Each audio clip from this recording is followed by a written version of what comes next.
tal?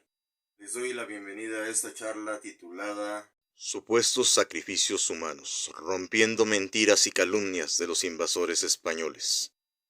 Este fue uno de los subtemas de la tesina, que para obtener el título de licenciado en Historia con especialidad en civilizaciones prehispánicas, presenté ante el Ceneval.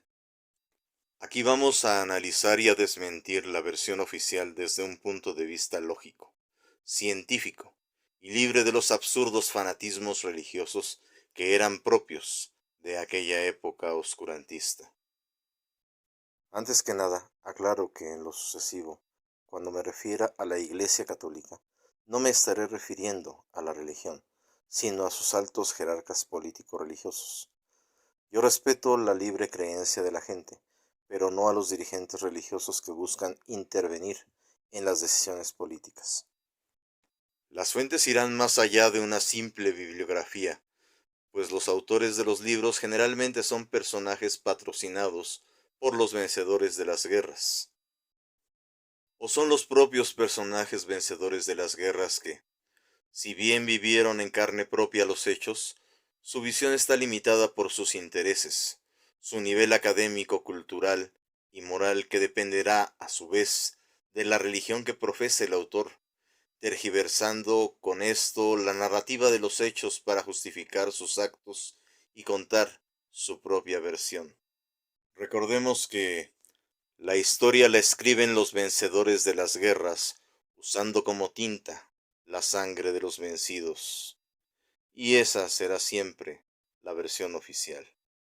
Aunque también hay autores que buscan la verdad y compilan diversas versiones que van desde entrevistas con los sobrevivientes o con los descendientes de estos, hasta el estudio de los restos y vestigios arqueológicos, ahondando en las causas y circunstancias bajo la lupa de la lógica y el razonamiento deductivo, cuyo trabajo se me hace más veraz. Sin embargo, estos están siempre limitados por el paso del tiempo.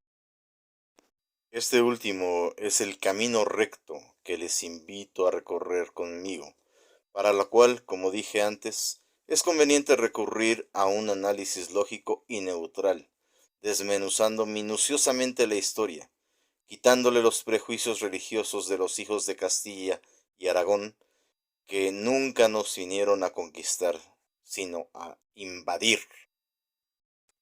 No voy a negar que algunas de mis fuentes también son libros, pero son de autores que rompen y contradicen las versiones oficiales como lo fueron el maestro David Esparza Hidalgo, el ingeniero Everardo Lara, la multiatacada maestra Eulalia Guzmán, el gran maestro Miguel León Portilla, además del maestro de este, que fue el padre Ángel María Garibay, quien a su vez aprendió todo de el congresista constituyente de 1917, José E. Franco, último guardián de la Gran Teotihuacán, quien entregó la máxima ciudad sagrada de nuestro continente al presidente Porfirio Díaz para hacer el Parque Arqueológico Nacional que hoy es, y que a su vez fue abuelo de mi maestro, el 8 veces investido como doctor honoris causa,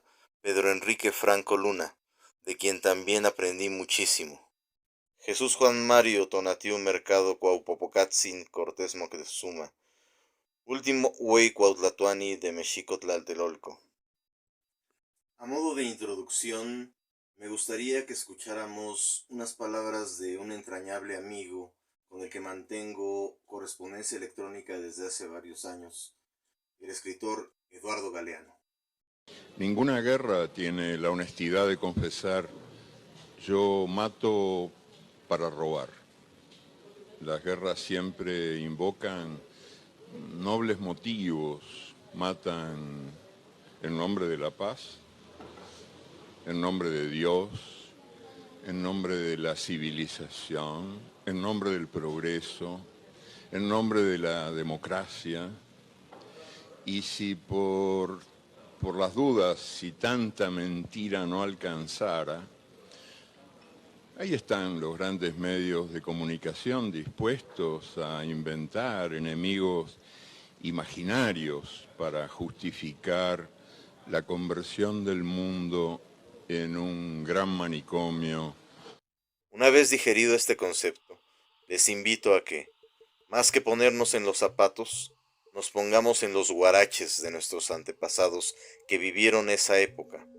Así que, remontémonos en esta aventura en el tiempo.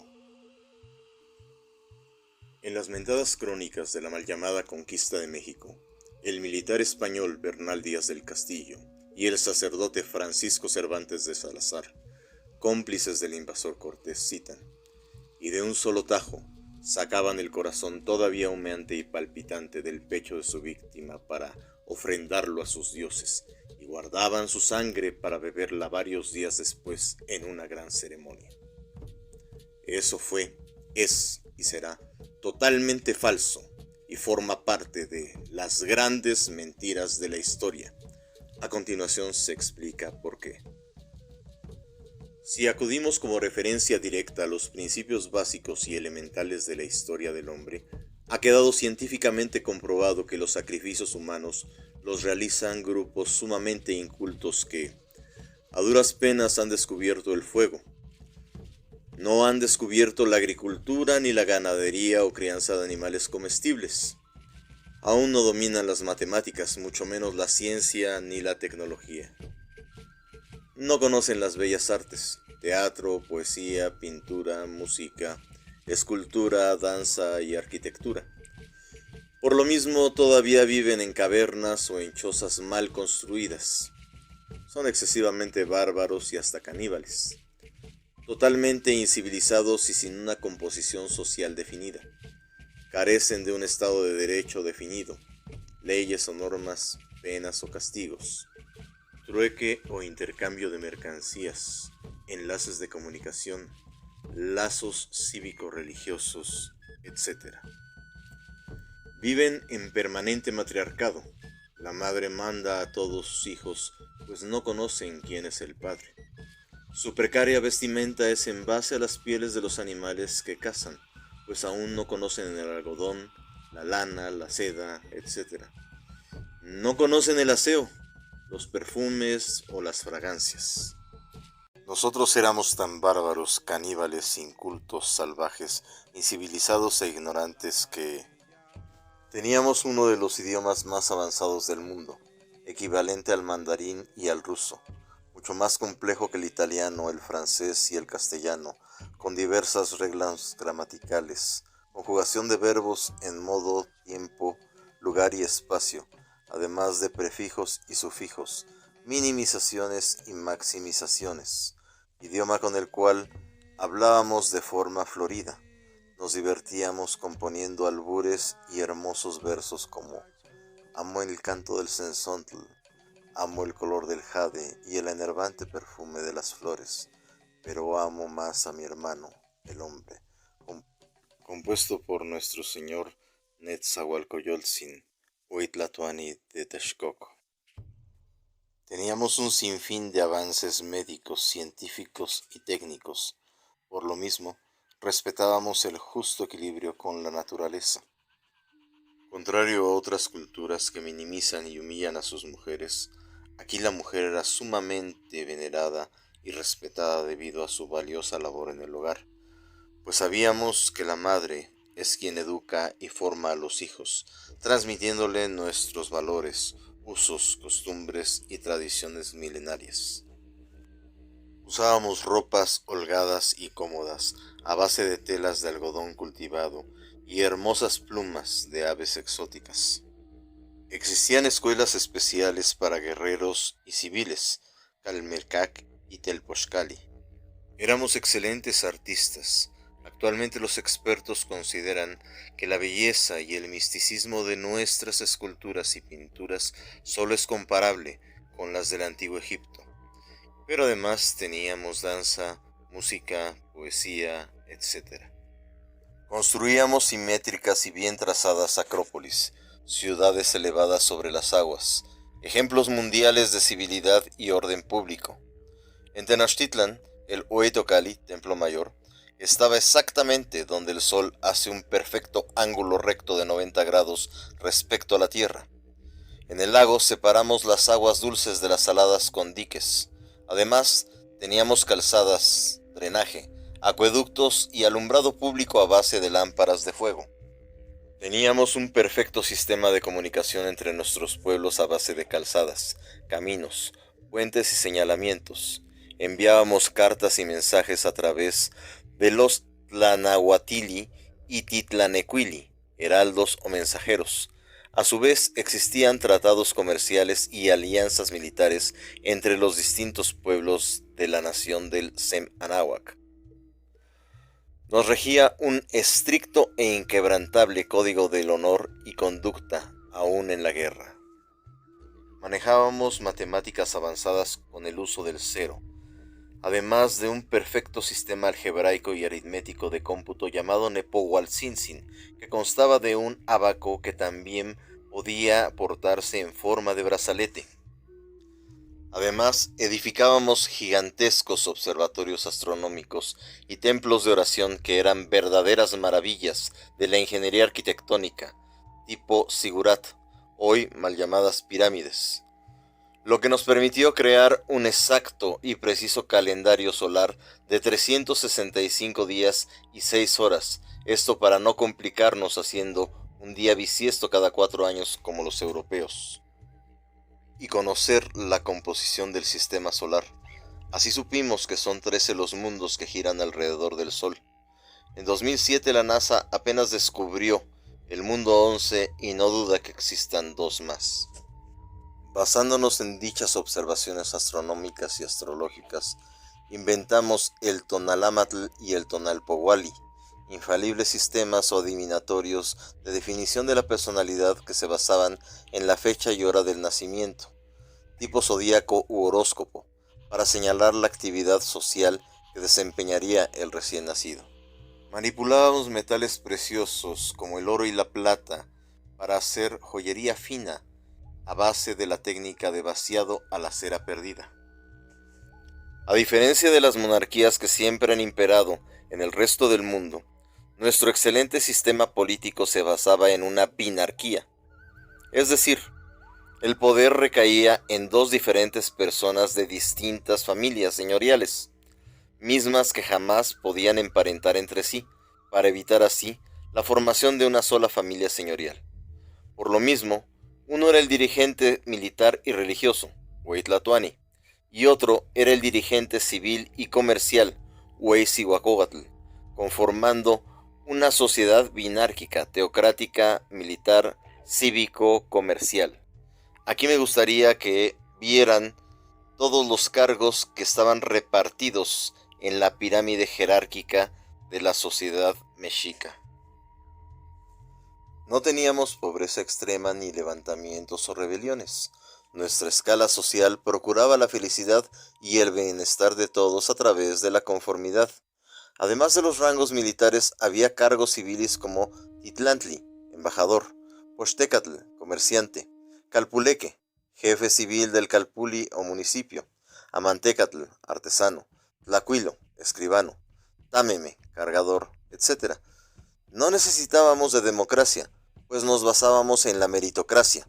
Nuestros mandatarios eran elegidos por sus méritos, así los calpuleques, jefes de cada calpulli, formaban el gran consejo que designaba a los 4 electores, mismos que elegirían al Hueytlatoani. Nuestro Estado de Derecho incluía además el amarre de tilma, conocido desde la antigua Roma como matrimonium. También cuidábamos nuestra salud, practicando diversos tipos de deportes como el Poctapoc, Ulama y Tlaxti, juegos de pelota y artes marciales. Impulsábamos la buena alimentación, la salud y la educación. Éramos tan limpios que hasta inventamos un baño sauna llamado temazcal y teníamos esencias aromáticas e inciensos, igual, en nuestros hogares. Buscando el alimento perfecto, los abuelos toltecatl inventaron el maíz, experimentando con diversas germinaciones manipuladas genéticamente, mismas que les tomaron más de 300 años. El maíz no es obra de la naturaleza, es decir, no existe de forma silvestre. Requiere forzosamente de un laborioso proceso de cultivo que solo las manos humanas pueden darle. A su vez, para ser procesado, requiere de un proceso de nixtamalización. Nuestro arte culinario es uno de los más originales y exquisitos del mundo, debido, entre otras cosas, a nuestra pulcritud e higiene. Recordemos incluso que fue declarado Patrimonio Inmaterial de la Humanidad por la UNESCO. Comíamos solo alimentos frescos como pescado, faisán, venado, chocolate, aguacatl, aguacate, jitomate, huevos de guajolote, codorniz y faisán. Si no tolerábamos los malos olores, menos beberíamos la apestosa sangre putrefacta de varios días y sin refrigerar. Seguramente ya estaría sólida y seca. Pero los invasores españoles y sus sacerdotes decidieron inventar mentiras contra nosotros, diciendo que éramos unos bárbaros, caníbales, incivilizados, incultos, salvajes e ignorantes que sacaban corazones. Pero ¿por qué nos tomaban como si fuéramos casi cavernícolas estos españoles? Ahora bien, analizando la lógica de sus palabras, más bien de sus calumnias, tanto el mentado soldado español Bernal Díaz del Castillo, que ni siquiera sabía leer ni escribir su propio idioma, y Francisco Cervantes de Salazar, técnicamente resulta imposible extraer de un solo tajo el corazón de una persona viva, y más aún con los utensilios de aquel entonces, mucho menos desollarla. En dado caso, habría sido necesario, primero, cortar los tejidos de la piel con un cuchillo de obsidiana. Segundo, con otro utensilio romper una a una las diversas costillas de la caja torácica que protegen al corazón, lo cual conllevaría varios golpes, no un solo tajo. De hecho, los cardiólogos modernos ocupan una mini sierra eléctrica y les cuesta bastante trabajo. Y finalmente, cortar todas las arterias que unen al corazón con el cuerpo. Esta es la supuesta piedra de los sacrificios que, según los invasores españoles, ocupaban los mexica para sacar el corazón de sus víctimas. Actualmente se encuentra en el Museo Nacional de Antropología e Historia. Nótese el perfecto labrado que tiene. No se necesita ser experto para saber que tomó mucho tiempo y esfuerzo esculpirla de forma tan detallada, simétrica y perfecta. En estos acercamientos de sus grabados se puede notar que se trata de la calendarización de diversas conquistas mexica sobre otros pueblos, sometiéndoles. Entonces, si les tomó tanto tiempo y esfuerzo esculpir y labrar cuidadosa, detallada y simétricamente esta piedra, ¿por qué hacerle una canaleta a lo estúpido, rompiendo la simetría y perfección de los símbolos y fechas? ¿Tiene eso lógica acaso? Para la avanzada civilización aztlanteca mexica, no. Pero para un ejército de analfabetas, bárbaros, codiciosos, estúpidos, ignorantes, trogloditas, retrógradas y viciosos españoles, sí. En este dibujo aéreo se puede notar cómo fue brutalmente cercenada la mencionada piedra por los invasores españoles, rompiendo la perfecta simetría de sus grabados y toda la simbología que representaba. Nótese su gran parecido con el calendario solar. Pero, ¿y entonces los cráneos del Zompantli, los códices? ¿Qué pruebas son estas? Comencemos por el Zompantli, que horrorizó a los sacerdotes españoles. En los dibujos de las citadas crónicas se veía así. Estas son algunas reconstrucciones que se han hecho del Zompantli tras las excavaciones de los últimos 20 años y plantean algo aún mayor. El zompantli, en realidad, era una especie de ábaco hecho a base de cráneos.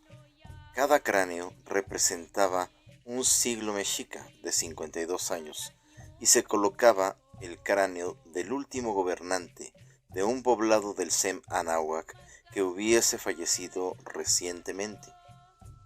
Con ello se llevaba la cuenta desde la era tolteca 10.000 años antes de Cristo hasta la era de nuestro señor Moctezuma y las familias de dichos gobernantes que se peleaban por donar el cráneo de su pariente fallecido. ¿Pero por qué inventar semejante mentira? Antes de invadir nuestra tierra, Malinche, Hernán Cortés, tuvo graves problemas en Cuba con el gobernador don Diego de Velázquez, y para evitar ser arrestado, huyó de la isla con 3 carabelas y una tropa de 300 soldados, mercenarios condenados a muerte. Algunas fuentes señalan que escapó de una prisión con 300 presos. Por ello, al desembarcar en nuestras costas, algunos oficiales de su tropa, leales al gobernador de Cuba, se sublevaron a Malinche, Hernán Cortés, y éste les dio muerte. Cuando Malinche, Cortés, recibió el oro que el gran Moctezuma Xocoyotzin, mal llamado Moctezuma, le envió como regalo, se lo envió directo al rey Carlos V como tributo. Semanas después, cuando Cortés tenía preso en Tenochtitlan al gran Moctezuma Xocoyotzin, arribó a la recién fundada Villarrica de la Veracruz el general Pánfilo de Narváez, primo de Diego de Velázquez, con órdenes de arrestar a Cortés y regresarlo a Cuba para ser enjuiciado. Seguro de que en poco tiempo contaría con el favor y apoyo de Carlos V, debido al gran imperio que estaba a punto de someter para él y al excesivo botín de oro que le envió, Cortés salió a combatir a Narváez y luego de una traidora y sorpresiva emboscada le capturó. Posteriormente Cortés convenció a la mayoría de los oficiales de Narváez para unírsele contra los mexica, ofreciendo alto botín de guerra en oro y esmeraldas. Hubo quienes se opusieron e insistieron en cumplir las órdenes del gobernador de Cuba y también a ellos les asesinó. Pero Cortés debía justificar de alguna forma la muerte de tantos oficiales, por lo que inventó al rey que estos fueron atacados por los salvajes y devorados por los mismos. Posteriormente, durante la guerra, Cortés dio muerte a otros altos oficiales de Narváez para evitar cumplir su palabra y para no dejar testigos de sus crímenes. Pero a pesar de todo, hubo algo de justicia. Varios años después, siendo casi un anciano, Cortés viajó a España para solicitar al rey que le nombrase gobernante de la Nueva España, así como la concesión de unas minas debido a los servicios prestados a la corona. En España, Cortés fue apresado y enjuiciado debido a las denuncias que Diego de Velázquez y algunos frailes franciscanos presentaron por los múltiples asesinatos y traiciones hacia los altos oficiales españoles, así como por los infinitos y horrendos crímenes que él y sus soldados cometieron contra los mexica para robarles su oro, mismo que nunca llegó a España, pues en el camino las carabelas fueron interceptadas por piratas franceses. Para salvarse, Cortés necesitaba la declaración de testigos. Por ello escribió a sus amigos para que enviasen algunas versiones donde se mencionase que los salvajes aztecas eran caníbales y hacían sacrificios humanos, pues los títulos nobiliarios y la libertad de todos sus leales cómplices en la Nueva España estaban en peligro. Y fue necesario falsificar información y pruebas. Los ya decrépitos ancianos Bernal Díaz del Castillo y Francisco Cervantes de Salazar narraron su versión a unos escribanos, pues Bernal Díaz del Castillo no sabía ni leer ni escribir, para así enviarlas y ayudar a su amigo en desgracia. Así surgieron las supuestas crónicas de la conquista de México. Algunos historiadores mencionan que estos ancianos ya habían olvidado muchas cosas y por lo mismo sus secretarios las cumplimentaron como Dios les dio a entender.